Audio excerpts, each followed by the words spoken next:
Hello friends. तो last episode में आप लोगों ने देखा था फ्रैंकी ने सेनोर पिंक को हरा दिया था और अब बैटल चल रही थी कायरोस वर्सेस डियामांटे की। तो आइए फिर शुरू करते हैं। डियामांटे और कायरोस की बैटल चल रही होती है, जहां पर डियामांटे बोलता है आसमान से कांटे वाली लोहे की बॉल गिर रही हैं, लेकिन ये बंदा फिर भी खड़ा हुआ है। कैसे? कायरोस, क्या तुम्हारी बॉडी लोहे की बनी हुई है? ये बंदा पूरा पागल है।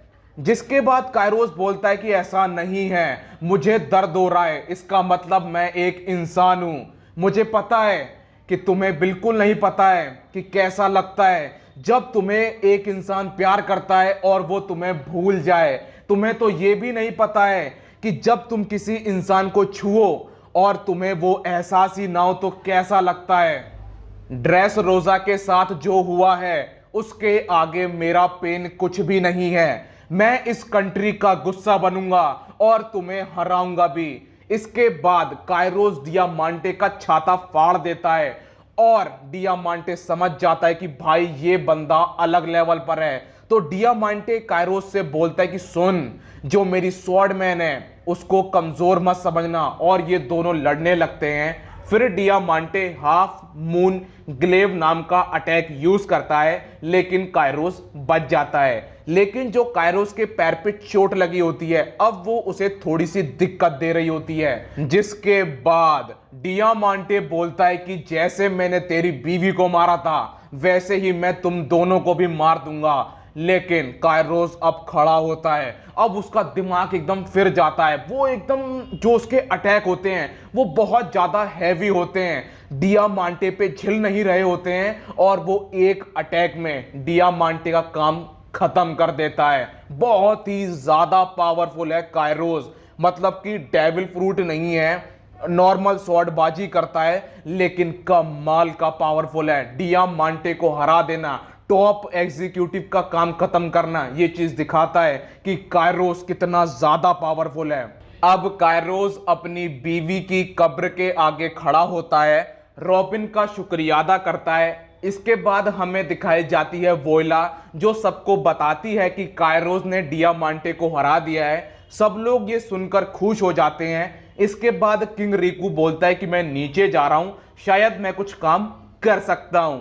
इसके बाद हमें दिखाया जाता है फुजीतोरा, जो बोलता है कि सिचुएशन कैसी है। तो सोल्जर बताता है उसे कि जितने भी लोग कंट्रोल में नहीं थे उन्हें हमने बंदी बना लिया है, लेकिन हमने सबको नहीं पकड़ा है। फुजीतोरा बोलता है कि ठीक है, अब सुनो, जितने भी ड्रेस रोजा के लोग हैं उन्हें एक जगह पर इकट्ठा करो और हाँ, उनकी सिक्योरिटी का ध्यान रखना। इसके बाद हमें दिखाए जाते हैं पीका और जोरो, जहां पर पीका जोरो को छोड़कर कायरोस के ऊपर हमला कर देता है। कायरोस अब अपने पैरों पर खड़ा नहीं हो पा रहा होता है क्योंकि वो अपनी लिमिट पर होता है, लेकिन वो बोलता है कि मैं ऐसे थक नहीं सकता हूं, क्योंकि मुझे पता है कि ये 1 वर्सेस 1 वाली बैटल नहीं है। मुझे इन सब से लड़ना होगा और जीतना भी होगा, भले ही चाहे मैं मर क्यों ना जाऊं। अंत में किंग रिकू को मैं ड्रेस रोजा सौंप के रहूंगा।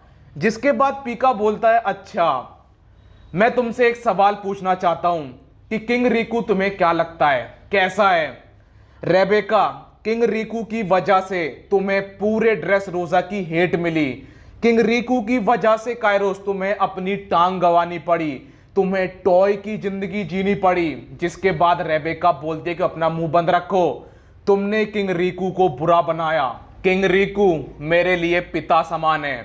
वो ऐसे इंसान है जिन्होंने मुझ जैसे बदतमीज बच्चे का ख्याल रखा।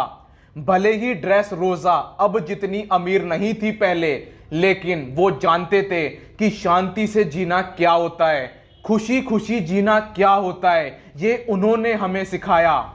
कायरोस बोलता है, हम तुम्हें हराएंगे और किंग रिकू को वापस से उनकी गद्दी पर बैठाएंगे, और पूरा ड्रेस रोजा यही चाहता है। जिसके बाद पीका बोलता है कि मैं समझ गया, और वो वहां से चला जाता है।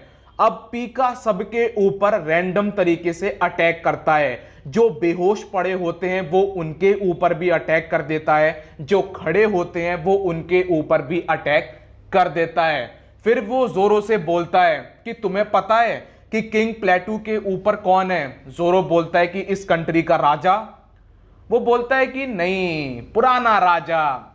अच्छा एक बात बताओ, तुम्हें नहीं लगता कि ये गलत है? जोरो बोलता है कि क्या गलत है?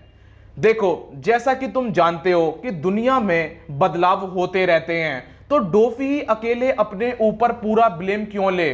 जोरो को समझ नहीं आता कि वो कहना क्या चाहता है। पीका बोलता है, तुम्हें पता है कि उस प्लेटू के ऊपर कौन है?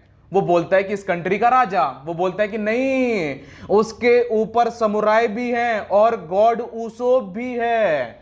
जिसके बाद जोरो बोलता है कि तो इससे हमें क्या लेना देना? वो बोलता है कि ये चीज मुझे चिड़चिड़ा बना रही है, क्योंकि डोफ्लामिंगो ही इस कंट्री का राजा है और यहाँ के लोग किंग रिकू को दोबारा राजा बनाना चाहते हैं। जिसके बाद पीका अपनी जो स्टोन फॉर्म होती है उसमें खड़ा होता है और वो किंग प्लेटू की तरफ बढ़ रहा होता है और जोरो समझ जाता है कि जल्दी ही अगर मैंने कुछ नहीं किया तो गड़बड़ हो जाएगी। अब जोरो अपना दिमाग चला रहा होता है कि अगर किंग प्लेटू के पास पीका पहुंच गया तो वो एक घूंसे में किंग प्लेटू को उड़ा देगा। तो वो 5 प्लान बनाता है पीका को रोकने के लिए। पहला प्लान कि मैं पीका का जो हूं पैर ही काट देता हूं। नहीं नहीं नहीं, ऐसा नहीं, वहां तक मेरा स्लैश पहुंचेगा नहीं। फिर वो प्लान बनाता है कि मैं एक काम करता हूं कि यहां से मैं बोलता हूं कि ऊसोप और बाकी सब वहां से हट जाओ, लेकिन नहीं नहीं नहीं, वहां तक मेरी आवाज नहीं पहुंचेगी। एक काम करता हूं, मैं उन्हें फोन कर देता हूं और वहां से वो सब लोग हट जाएंगे। अरे मेरे पास तो स्नेल ही नहीं है। जिसके बाद जोरो समझ जाता है कि उसके सारे पैतरे बेकार हो गए।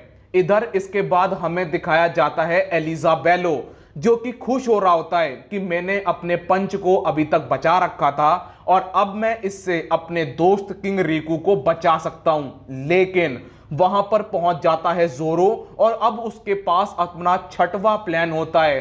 फिर जोरो अपने माथे पर कफन बांधता है और वो तैयार हो जाता है और उसके इस प्लान में और लंबस भी उसका साथ देगा। पीका किंग प्लेटू के पास पहुंच जाता है। इधर जो जोरो होता है वो भाग के और लंबस के पास आता है और बोलता है कि मैंने सुना है कि तुम लोगों को एकदम बॉलिंग की तरह फेंक सकते हो। इधर पीका जो है आम लोगों के ऊपर हमला कर रहा होता है। तो किंग रिकू सामने आता है और बोलता है कि मैं हूं तुम्हारा टारगेट, तो तबाही मचाना बंद करो। इसके बाद किंग रिकू बोलता है, टैंक सबको लेकर यहां से निकल जाओ जब तक ये मुझे मारेगा। अगर तुम सब यहां से बचने में कामयाब होते हो मेरे लिए ठीक है। इधर और लंबस जोरो को फेंकने की पूरी तैयारी कर लेता है। अब किंग रिकू के ऊपर पीका हमला कर देता है, लेकिन जितने भी आम लोग होते हैं वो सब आकर किंग रिकू को घेर लेते हैं और पीका रुक जाता है और वो बोलता है कि ओ, तो तुम अब सबका भरोसा जीतने में कामयाब हो गए। किंग रिकू, तुम्हें पता है ना कि तुम अपनी कंट्री को ही नहीं बचा पाए थे? भूल गए क्या? एक कंट्री के लिए उसका राजा बहुत मायने रखता है और अगर वो राजा अपनी कंट्री के एनिमी को ही ना हरा पाए तो उसे राजा कहलाने का कोई हक नहीं है। इधर और लंबस जोरो को एकदम बॉल की तरह फेंक देता है।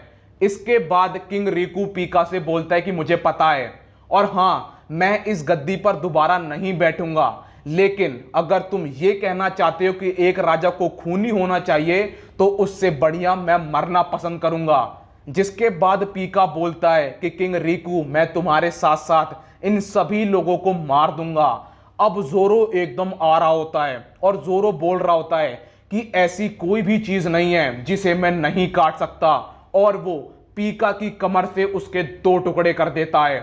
जिसके बाद सबके मुंह खुले रह जाते हैं। इसके बाद जोरो पीका को बीच से काट देता है और वो ध्यान लगाता है कि पीका किस तरफ हो सकता है और वो पीका की लोकेशन ढूंढने में कामयाब होता है। अब पीका बाहर निकलता है और बोलता है कि तुम्हें क्या लगता है कि तुम मुझे हरा सकते हो? इसके बाद पीका अपनी फुल बॉडी कोटिंग दिखाता है और वो बोलता है कि अगर मैंने तुम्हें यहां से मारा तो तुम्हारा काम खत्म। जोरो बोलता है कि बिल्कुल, अगर तुम्हारी हाकी मेरी हाकी से ताकतवर हुई तब ऐसा होगा। अब जोरो याद करता है कि कैसे उसे ड्रैक्यूल मीहॉक ने हराया था। इसके बाद जोरो बोलता है कि ऐसी कोई भी चीज नहीं है जिसे मैं नहीं काट सकता, सारी स्वॉर्ड पे हाकी चढ़ी होती है। जोरो बोलता है सेंथोरियो 3000 वर्ल्ड और काम खत्म, पीका का काम खत्म। पीका यहीं पर हार जाता है, लेकिन जो उसका स्टैचू होता है वो अब किंग प्लेट्यू के ऊपर गिर रहा होता है। तो एलिजा बेलो अपने पंच का यूज करता है और उस स्टैचू को हटा देता है, और इस तरीके से एक और टॉप एग्जीक्यूटिव का काम खत्म। यहीं पर दोस्तों एपिसोड भी खत्म होता है। मिलता हूं नेक्स्ट वीडियो में, जब तक के लिए अपना ख्याल रखिए, कोरोना से सावधान, गुड बाय।